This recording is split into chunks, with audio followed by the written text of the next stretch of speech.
Who hasn't fallen into the temptation of sin at some point? Here I am, chained in a Philistine prison, blind and cornered by my enemies. My name is Samson, and this is my story. My story is one of triumph and tragedy, of fierce battles and personal struggles. I come from a time when the Philistines ruled over the land of my people and determined the fate of a nation. The Israelites had once again sinned before the Lord's eyes, and as a result, He delivered us into the hands of the Philistines, who oppressed us for 40 years. The Philistines were an aggressive people who inhabited the land southwest of Israel, between the Mediterranean Sea and the Jordan River. In those days, my father, Manoah, from the tribe of Dan, lived in the city of Zorah. His wife, my mother, was unable to conceive and had no children.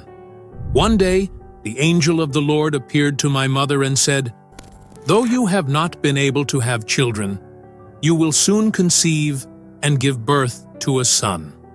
So be careful. You must not drink wine or any other alcoholic beverage, nor eat any forbidden food. You will become pregnant and give birth to a son, and his hair must never be cut, for he will be dedicated to God as a Nazirite from birth. He will begin to rescue the people of Israel." My mother ran to tell my father what had happened, and he prayed to the Lord, asking for the angel to return and give further instructions about me. "Lord, please let the man of God come back and give us more instructions about the child who is to be born." God heard my father's prayer, and the angel of God appeared once again. Then my father asked, "When your words come true, what kind of rules should govern the child's life and work?" The angel of the Lord replied, "Be sure that your wife follows the instructions I have given her." The prophecy was fulfilled, and I was born. The promise of the angel of the Lord proved to be true. My mother named me Samson. In ancient Israel, either parent could name a child, but more often it was the mother who did so.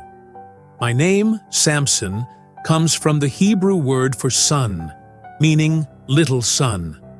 As I grew, the Spirit of the Lord began to stir within me. From the moment of my birth, it was clear that I was destined for greatness. Even as a child, I possessed an extraordinary strength, surpassing that of any ordinary man. Yet, like all men, I was not immune to the temptations of the world. One day, while I was in the lands of Timnah, a Philistine woman caught my eye. It was love at first sight. I saw this woman and immediately wanted to marry her. When I returned home, I said to my parents, "A young Philistine woman in Timnah has caught my attention. I want to marry her. Please get her for me, for she pleases me." My parents objected, but my desire to marry her was strong. Eventually, after some time, my parents relented, and our family set out for Timnah in search of my wife. During the journey, while I was alone near the vineyards of Timnah, a young lion attacked me. At that moment, the Spirit of the Lord came powerfully upon me, and I tore the lion's jaws apart with my own hands. However, I did not tell my father or mother about this event. We had to complete our mission. When I arrived in Timnah, I spoke with the woman and was very pleased with her. Everything seemed to be going well. Now I could return home, and later come back for my own wedding.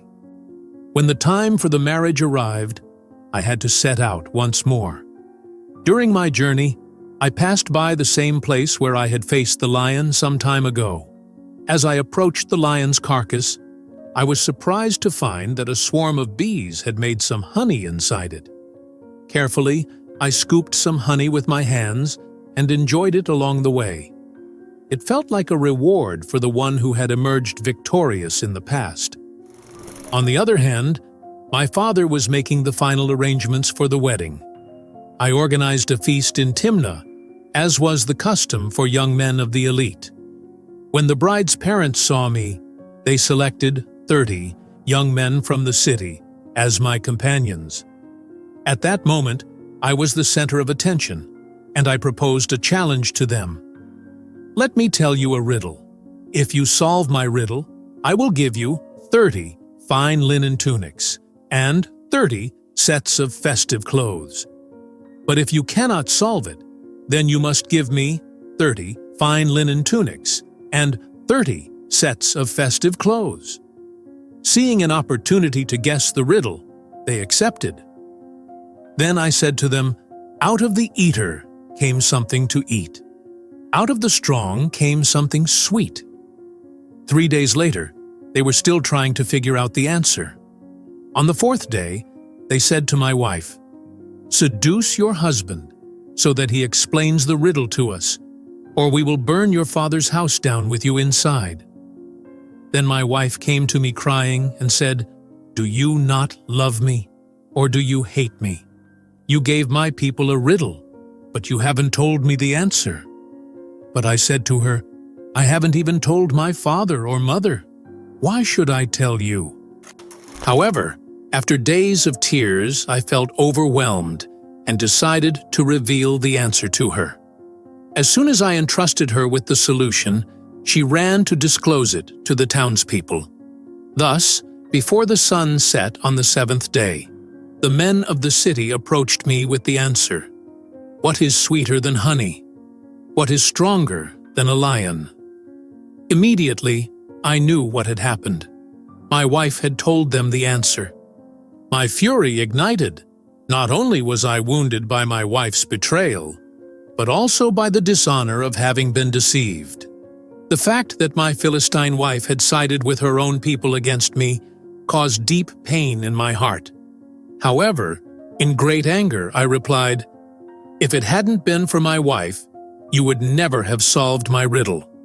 For my wife had achieved her goal through manipulation.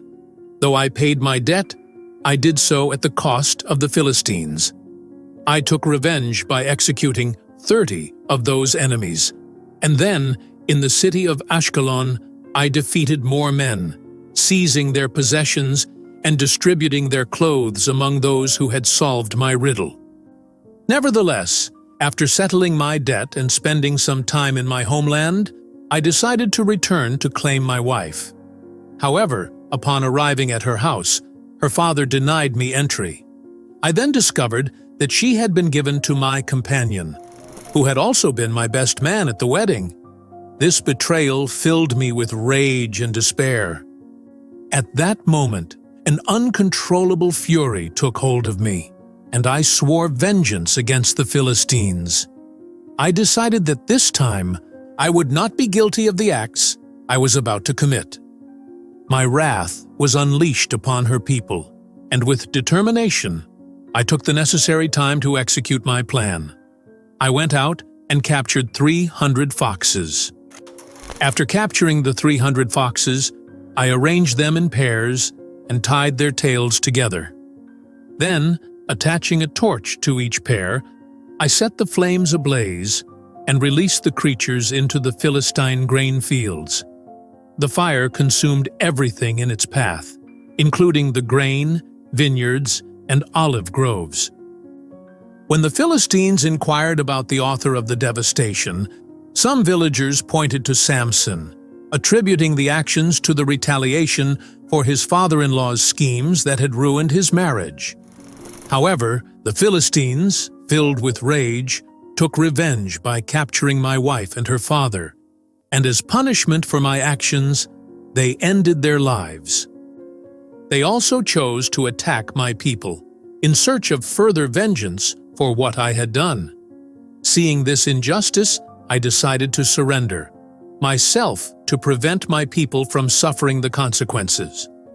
Once the Philistines bound me and rejoiced triumphantly over my capture, fury consumed me, and the Spirit of the Lord descended powerfully upon me. I snapped the ropes that bound me as if they were burnt flax, freeing my wrists. Then I seized the fresh jawbone of a fallen donkey and used it to strike down 1,000 Philistines. It was one man against an army. When the battle ended, I declared, "With the jawbone of a donkey, I piled them in heaps. With a single jawbone, I struck down 1,000 warriors. After my feat, I cast the jawbone aside, and that place became known as the Hill of the Jawbone." However, some time later, I succumbed once again to temptation.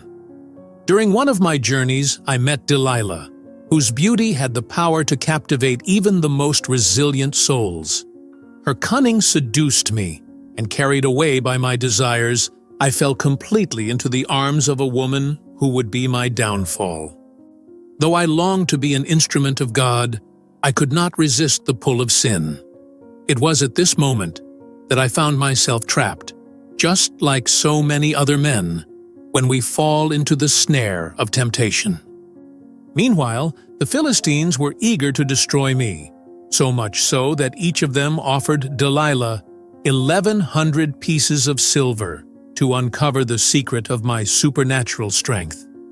Seduced by the promise of wealth, Delilah agreed to cooperate with them and questioned me about the source of my power. Every time I gave her an answer, she relayed it to the Philistines, even going so far as to hide warriors in her house, ready to strike as soon as I lost my strength. Despite falling for her deception 3 times, Delilah continued to press me relentlessly, tormenting my soul to the point where I wished for death. Finally, I confessed my Nazirite vow and the secret of my hair, which was never to be cut. Convinced that this time she had the truth, Delilah called the Philistine rulers, who quickly came with the promised silver. As I slept on her lap, a servant cut the 7 braids of my hair.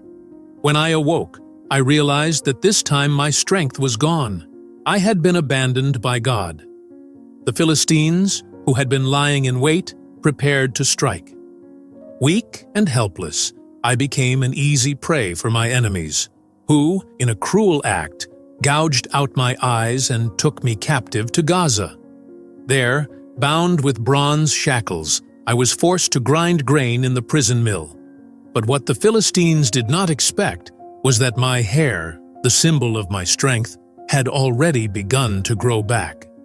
When the Philistines gathered in the temple to celebrate what they believed to be their victory, they brought me there to mock me, not imagining that the ultimate vengeance was about to be unleashed upon their heads.